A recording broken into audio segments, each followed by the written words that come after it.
Hi అండి. నమస్తే. నేను మీ జయశ్రీ. ఈరోజైతే కలగూర తయారీ విధానం చూపిస్తానండి. కలగూర అంటే అన్ని రకాల కూరగాయలు కలిపి కర్రీ తయారు చేస్తామండి. ఇది చాలా బాగుంటుంది. ముందుగా కళాయిలో 2 టేబుల్ స్పూన్ల ఆయిల్ వేసుకోవాలి. అర స్పూన్ జీలకర్ర, అర స్పూన్ ఆవాలు వేసుకోవాలి.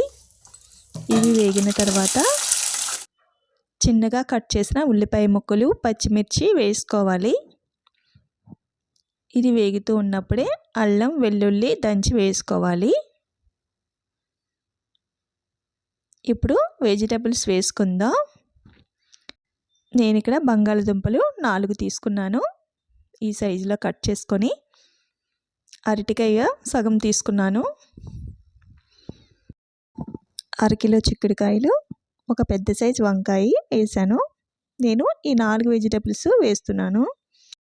ఇంకా మునక్కాడ, స్వీట్ పొటాటో ఇలా మీ దగ్గర అందుబాటులో ఏవైతే ఉంటాయో అవి వేసుకోవచ్చు. నేను ఇక్కడ ఉప్పు వేసి మూత పెడుతున్నాను. ఒక 2 నిమిషాలు కలిపిన తర్వాత కొంచెం దిగితే కదా, ఇప్పుడు కారం వేసుకుంటున్నాను. 2 స్పూన్లు వేసాను. ఈ కర్రీకి ఈ కారం సరిపోతుంది. ఒక పావు టీ స్పూన్ పసుపు, చిన్న సైజు టమాటాలు 2 వేసాను.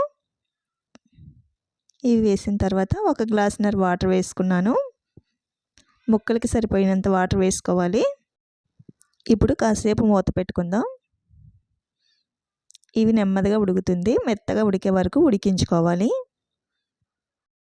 ఇది ఇలా ఉడుకుతూ ఉన్నప్పుడే కొత్తిమీర వేసేసుకొని ఉప్పు కారం సరిపోయే లేదో ఒకసారి చూసి మరలా మూత పెట్టి ఉడికించండి.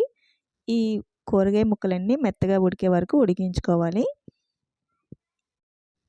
ఇలా వెజిటబుల్స్ అన్నీ కలిపి చేసిన కర్రీ చాలా బాగుంటుంది. నచ్చిందా అండి నేను చేసిన రెసిపీ? నచ్చితే లైక్ చేయండి, సబ్స్క్రైబ్ చేసుకోండి, బెల్ ఐకాన్ ఆన్లో ఉంచుకోండి. Thanks for watching.